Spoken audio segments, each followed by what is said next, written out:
अस्सलाम वालेकुम everyone, I am Mohammed Usman and you are watching SAJ technical YouTube channel. तो दोस्तों आज की इस वीडियो में हम जानेंगे कि आखिर AC बिजली क्या है और DC बिजली क्या है। AC वही जो हम वापडा से यूज़ करते हैं और DC वही जो हम बैटरीज वगैरह से यूज़ करते हैं।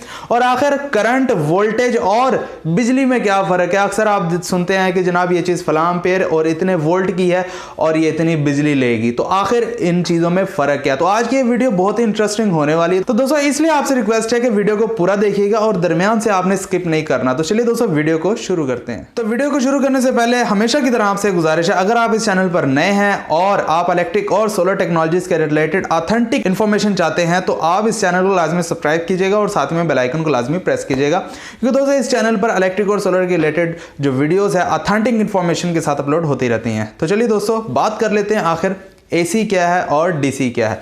दोस्तों बेसिकली जो AC है वो अब्रिविएशन है अल्टरनेटिंग करंट का और DC डायरेक्ट करंट का। तो फ्रेंड्स AC DC पर बात करने से पहले हमें जानना होगा कि आखिर AC वोल्ट क्या है, DC वोल्ट क्या है और AC करंट क्या है, DC करंट क्या है और आखिर ये वाट क्या चीज़ है। इन तमाम चीज़ों में क्या फ़र्क है। तो फ्रेंड्स अक्सर आपने सुना होगा कि फला चीज़ इतने एम्पेयर AC और इतने वोल्ट्स AC लेती है और ये इतने वाट्स की है। आखिर इन तीनों चीज़ों में क्या फ़र्क है, ये एक ही चीज़ क्यों नहीं है। तो दोस्तों यही चीज़ मैं आपको आसान लफ्ज़ों में अच्छे तरीके से पूरी वीडियो में डिटेल के साथ बताने वाला हूं। तो काइंडली इस वीडियो को आपने स्किप नहीं करना और पूरा देखना इस वीडियो को, तभी आप समझ सकेंगे आखिर इन चीज़ों में फ़र्क। तो दोस्तों उसके बाद हम जानेंगे आखिर AC क्या है और DC क्या है। तो जानते हैं दोस्तों आखिर एम्पेयर। सबसे पहले हम बात करेंगे करंट की। आखिर करंट क्या है। करंट किसी भी सर्किट में जब चार्जेस का बहाव शुरू हो जाए, यानी कि इलेक्ट्रॉन्स और प्रोटॉन्स, अगर आपने फिजिक्स पढ़ी हो, केमिस्ट्री पढ़ी हो, तो आप जानते हैं किसी भी एटम में 3 किस्म के चार्जेस होते हैं, यानी कि एक इलेक्ट्रॉन, प्रोटॉन और तीसरा न्यूट्रल, यानी कि उसके ऊपर कोई चार्ज नहीं होता। तो दोस्तों जब किसी सर्किट में इलेक्ट्रॉन्स और प्रोटॉन्स का बहाव शुरू हो जाए तो उसे हम करंट कहेंगे और करंट का जो यूनिट होता है उसे हम एम्पेयर कहते हैं और इसे I से जाहिर किया जाता है। लेकिन मुख्तलिफ अशिया पर जो करंट रेटिंग लिखी होती है वो एम्पेयर्स में लिखी होती है, ना कि I में। तो जो एम्पेयर को हम I से जाहिर करते हैं वो हमेशा हम फार्मूलाज वगैरह में जाहिर करेंगे। तो दोस्तों अब बात कर लेते हैं आखिर ये वोल्ट क्या चीज़ है, आखिर वोल्ट किसे कहते हैं। अगर करंट अलग है तो वोल्ट क्या है। दोस्तों ये जो चार्जेस का बहाव किसी भी सर्किट में शुरू होता है, जो कि हम बात कर चुके हैं कि करंट उसे कहते हैं जो चार्जेस का बहाव शुरू हो जाए। तो ये जो चार्जेस का बहाव है, ये जितना प्रेशर से होगा उसका जो प्रेशर होगा उसे हम वोल्ट्स कहेंगे। दूसरा हम उसे पोटेंशियल डिफरेंस भी कहेंगे। अगर चार्जेस का बहाव ज़्यादा होगा तो उसे हम कहेंगे वोल्ट्स ज़्यादा हैं। अगर चार्जेस का बहाव कम होगा तो हम उसे कहेंगे वोल्ट्स कम है। जैसे कि आपके जो वापडा की सप्लाई आती है वो होती है 220 वोल्ट जो घरेलू आती है, और जो 3 फेज़ होती है वो होती है 440 वोल्ट। तो इसका मतलब ये होता है कि जो घरों में जो चार्जेस के बहाव का प्रेशर है वो 220 वोल्ट है और जो 3 फेज़ में है चार्जेस के बहाव का जो प्रेशर वो है 440 वोल्ट। तो घरों में अमूमन कम वोल्ट्स की ज़रूरत होती है। हमारी जो अशिया होती हैं वो 220 वोल्ट की होती हैं और जो कमर्शियल है, जो मोटरें वगैरह लगी होती हैं 3 फेज़ की, उन्हें ज़्यादा वोल्ट्स की ज़रूरत होती है, 440, 420, 460, तो उनके लिए ज़्यादा वोल्ट्स होते हैं। तो दोस्तों अब बात कर लेते हैं आखिर ये वाट क्या चीज़ है, पावर क्या चीज़ है, इलेक्ट्रिक पावर क्या चीज़ है। तो दोस्तों अगर हम इन वोल्ट्स और एम्पेयर्स को आपस में ज़रब दे देंगे तो हमारे पास पावर निकल आएगी, P निकल आएगी, तो उसे हम वाट से जाहिर करते हैं। इसीलिए हम कहते हैं, इसीलिए किसी भी चीज़ के ऊपर लिखा होता है जनाब ये चीज़ इतने एम्पेयर लेती है, इतने वोल्ट पर चलती है और इसकी पावर ये है, ये इतने वाट खर्च करती है।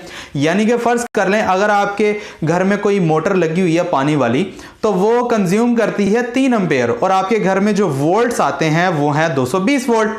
अगर हम कैलकुलेट करें कि इसकी पावर कितनी है तो हम 220 को मल्टीप्लाई करेंगे 3 से, तो ये हमारे पास जो आंसर आएगा वो 660 आएगा, यानी कि 660 वाट्स वो मोटर कंज्यूम कर रही है।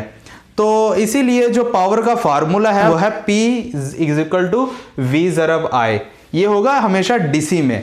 तो जब हम AC की बात करेंगे, AC में पावर का क्या फार्मूला होगा तो वो होगा P = V ज़रब I cos phi। तो दोस्तों ये जो cos phi है ये है पावर फैक्टर। ये पावर फैक्टर हमेशा AC सप्लाई में ही होता है, DC में नहीं होता। अब ये एसी में क्यों होता है और डीसी में क्यों नहीं होता, इसके ऊपर हम एक अलग से वीडियो बनाएंगे और थोड़ा बहुत ये आपको पता भी चल जाएगा जब मैं आप बात करूंगा एसी क्या है और डीसी क्या है। जब आप ये वीडियो पूरे ध्यान से देखेंगे और सुनेंगे तभी आपको पता चलेगा आखिर ये cos फाई क्या है। तो दोस्तों जब पावर निकल आती है उसे हम वॉट से जाहिर करते हैं, यानी कि वॉट हमेशा पावर के लिए यूज होगा ना कि वोल्ट्स के लिए। ना जब भी आप देखें कोई भी कहते हैं जनाब ये चीज इतने वोल्ट की है यानी कि वो 12 वोल्ट की, तो हम समझते हैं कि वो वॉट भी 12 ले रही होती है, लेकिन उसके जो वॉट्स हैं, जो पावर है, जो उसने यूनिट खर्च करना है, बिजली खर्च करनी है, वो तो वॉट में खर्च करनी है, वो तो वोल्ट्स में खर्च नहीं करेगी, ना कि एम्पेयर में। तो दोस्तों जब आपने वॉट्स निकालने हैं तो आप हमेशा जो दिए गए स्पेक्स हैं जिनमें वोल्ट्स और एम्पेयर दोनों लिखे होते हैं, आपने क्या करना है, अगर डीसी में आप यूज कर रहे हैं, डीसी की चीज ले रहे हैं, डायरेक्ट करंट, जो कि अब आगे चल के बात करेंगे कि आखिर एसी क्या है, डीसी क्या है। तो अगर आप डीसी यूज कर रहे हैं यानी कि आप सोलर पैनल वगैरह के वॉट्स कैलकुलेट करना चाहते हैं या आप उससे चलने वाली चीज के वॉट्स कैलकुलेट करना चाहते हैं, तो आप कैसे करेंगे, ये जैसे formula P is equal to V ज़रा I, आप क्या करेंगे, P को रहने देंगे इधर और जो V है उसकी जगह आप वोल्ट्स लिख देंगे। फर्ज करें आप 12 वोल्ट वो चीज ले रही है, तो आप V की जगह 12 लिखेंगे और इनटू मल्टीप्लाई करेंगे आप I के साथ, यानी कि I एम्पेयर आप उसके साथ मल्टीप्लाई करेंगे। तो दोस्तों जब आप मल्टीप्लाई करेंगे यानी कि V है 12 और I है 2, यानी कि आपके जो वोल्ट्स हैं वो 12 हैं और करंट जो है वो 2 एम्पेयर है। तो आप क्या करेंगे, 12 को आप 2 से ज़रब दे देंगे तो हमारी जो पावर है वो निकल आएगी, यानी कि 24 वॉट्स वो चीज़ कंज्यूम कर रही है। उसी के तहत आप सोलर पैनल भी लेंगे, उसी के तहत आप बैटरीज भी लेंगे, उसी के तहत आप यूपीएस भी लेंगे कि आपकी इतनी चीज़ें इतने वॉट्स लेती हैं, तो आपको कौन सी या जनरेटर या सोलर पैनल कितने लगाने होंगे आप इसी तरह कैलकुलेट कर सकते हैं। यानी मिसाल के तौर पे आपके घर का टोटल लोड 10 एम्पेयर है और जो चीज़ें हैं वो 220 वोल्ट्स ले रही हैं, तो इसका मतलब ये हुआ कि आपकी जो टोटल वॉट्स हैं वो है 2200। तो आपने अगर सोलर पैनल लगाने हैं तो आप इसी तरह कैलकुलेट करके आप 2200 वॉट्स के सोलर पैनल इंस्टॉल करेंगे। तो दोस्तों इस तरह से फिर आप कैलकुलेशन करके अपनी चीज़ें इंस्टॉल कर सकते हैं, यानी कि आप सोलर पैनल लगा सकते हैं, आप जनरेटर लगा सकते हैं, आप कोई भी चीज़ इसी फार्मूले के तहत, यानी कि P is equal to V ज़रा बाई cos फाई AC में और P is equal to V ज़रा बाई DC में, यानी कि इसमें cos फाई नहीं आएगा, पावर फैक्टर का इशू डीसी में नहीं होता। तो फ्रेंड्स अब बात कर लेते हैं कि आखिर AC क्या है और DC क्या है। आपने अक्सर सुना होगा कि फ़लाँ चीज़ इतने एम्पेयर और इतने वोल्ट्स डीसी लेती है और फ़लाँ चीज़ इतने एम्पेयर और इतने वोल्ट एसी लेती है। तो आज हम जान ही लेते हैं यार आखिर ये एसी और डीसी क्या कहानी इन दोनों की, आखिर क्या चीज़ें हैं, क्योंकि आम जो शख्स होता है, आम जो बंदा होता है उसे नहीं पता होता यार ये क्या है, एसी क्या है और डीसी क्या है। तो अगर आप मुकम्मल जानना चाहते हैं तो वीडियो को स्किप ना कीजिएगा यहाँ से, क्योंकि बहुत ही इंपॉर्टेंट बात मैं आपको बताने वाला हूँ। तो दोस्तों जो एसी है उसका मतलब होता है अल्टरनेटिंग करंट, यानी कि ऐसा करंट जो कांस्टेंट नहीं रहता, जो कि अपनी फ्रीक्वेंसी, अपनी वैल्यू, अपनी जो है वो एक वेरिएबल करंट होता है। जैसे कि आप देख रहे हैं मेरे पीछे ये जो है ये एसी की साइन वेव है, यानी कि ये जो करंट है ये 0 से स्टार्ट होता है और 90 पर जाता है और 90 से फिर 180 पर आ जाता है, यानी कि दोबारा 0 पर आ जाता है, फिर ये मनफी में चला जाता है। ठीक है दोस्तों, ये है इसकी साइन वेव, आप देख रहे होंगे मेरे पीछे, ये है एसी की साइन वेव, यानी कि ये हम एक जैसा नहीं है। ये 0 से स्टार्ट होगा, ये अपनी पीक पर जाएगा 90 पे, फिर ये 0 हो जाएगा, फिर ये नेगेटिव में चलना शुरू हो जाएगा। तो इसलिए हम इसे कहते हैं एसी करंट, यानी कि अल्टरनेटिंग करंट। ये अपनी जो फ्रीक्वेंसी है, अपनी वैल्यू है, ये चेंज करता रहता है, ये अल्टरनेट होता रहता है। तो दोस्तों अक्सर मुल्कों में ये जो फ्रीक्वेंसी है एसी की ये 50 हर्ट्ज होती है और अक्सर मुल्कों में ये 60 हर्ट्ज होती है। अब इसका क्या मतलब है दोस्तों, ये जो 50 और 60 हर्ट्ज का मतलब होता है, ये होता है कि ये जो एसी है इसकी जो फ्रीक्वेंसी है वो 1 सेकंड में ये 50 दफ़ा या 60 दफ़ा 0 to 90 जाती है और 90 to 0 चली जाती है, यानी कि इसकी जो फ्रीक्वेंसी है ये 50 दफ़ा और या 60 दफ़ा बदलती रहती है 1 सेकंड में।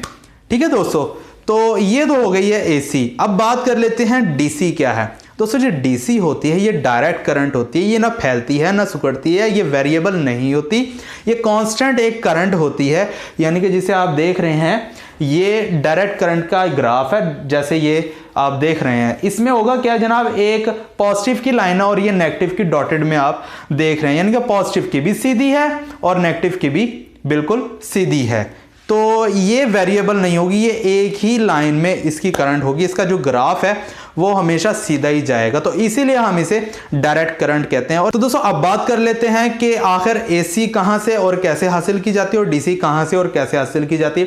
वैसे इसके ऊपर मैं डिटेल्ड वीडियो पहले बना चुका हूं, ये कि जनरेटर कैसे काम करता है, उसी के अंदर मैं ये सब चीज़ें बता चुका हूं। फिर से यहाँ पर रिपीट कर देता हूं कि जो एसी होती है वो हमेशा हम जनरेटर से हासिल करते हैं, यानी कि जनरेटर के अंदर स्लिप रिंग्स वगैरह लगे हुए होते हैं, तो उनकी मदद से हम एसी हासिल कर, यानी कि अल्टरनेटिंग करंट उससे हम हासिल करते हैं, अल्टरनेटिंग सप्लाई उससे हम हासिल करते हैं। जो डीसी होती है वो हम बाज़ जनरेटर से भी हासिल करते हैं, लेकिन जनरेटर से प्योर डीसी नहीं मिलती, उसमें एसी की जो है वो मिकदार जो है वो शामिल होती है, यानी कि वो प्योर एसी प्योर डीसी नहीं होती। प्योर डीसी अगर आपको चाहिए तो वो आपको हमेशा बैटरीज से मिलेगी, सोलर पैनल से मिलेगी। जो दोस्तों जो विंड पावर है वहाँ से आपको खालिस डीसी नहीं मिलती, वो मिलावट वाली डीसी होती है, यानी कि उसमें एसी की मिलावट होती है, क्योंकि दोस्तों कम्यूटेटर लगा होता है उसके साथ। कम्यूटेटर आपको प्योर डीसी प्रोवाइड नहीं करता, उसमें थोड़ी सी एसी की मिकदार लाजमी शामिल होती है।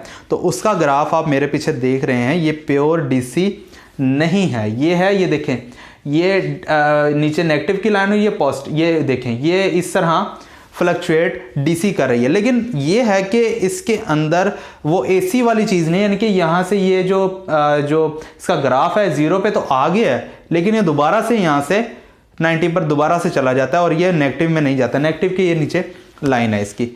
तो इसी तरह अगर आप प्योर डीसी हासिल करना चाहते हैं तो वो आप बैटरी से हासिल कर सकते हैं, या आप जनरेटर के साथ अगर हासिल करना चाहते हैं तो उसके साथ आपको एक जैसे फ़िल्टर हम लगाते हैं पानी को साफ़ करने के लिए, उसके अंदर गंद वंद होता है पानी के अंदर, तो उसके लिए हम फ़िल्टर लगा देते हैं। तो इसी तरह हम इसके साथ भी एक फ़िल्टर लगाएंगे जिसमें कि कैपेसिटर्स और इंडक्टर्स वगैरह होते हैं। अगर आप इसके बारे में डिटेल से वीडियो चाहते हैं तो आप मुझे कमेंट सेक्शन में बता सकते हैं, तो मैं उसके ऊपर डिटेल वीडियो बना दूंगा कि आखिर हम प्योर डीसी कैसे हासिल कर सकते हैं। तो एक और जरिया है कि हम एसी से डीसी में कन्वर्ट कर लेते हैं रेक्टिफायर लगाकर, तो उससे भी हम डीसी हासिल कर लेते हैं। और तीसरा जरिया है बैटरीज वगैरह से, हम बैटरीज से प्योर डीसी ही हासिल करेंगे, उसके साथ हम कोई वो नहीं लगाएंगे, फ़िल्टर वगैरह नहीं लगाएंगे, उसके साथ ज़रूरत नहीं होती। बैटरी से हमेशा हमें प्योर डीसी मिलती है और सोलर पैनल से हमें प्योर डीसी मिलती है। तो दोस्तों यहाँ तक उम्मीद करता हूँ कि आपको आज की वीडियो पसंद आई होगी, आपको मेरी बात समझ आई होगी। अगर आपको वीडियो पसंद आई है और मेरी बात की समझ आई है तो इस वीडियो को लाइक एंड शेयर लाजमी कीजिएगा। चैनल पर नए हैं तो प्लीज़ चैनल को लाजमी सब्सक्राइब कीजिएगा। तो दोस्तों इसी के साथ मुझे दीजिए इजाज़त, अपना बहुत सारा ख्याल रखिएगा, मुझे दुआ में याद रखिएगा। मिलते हैं अगली वीडियो में, तब तक के लिए अल्लाह हाफिज़।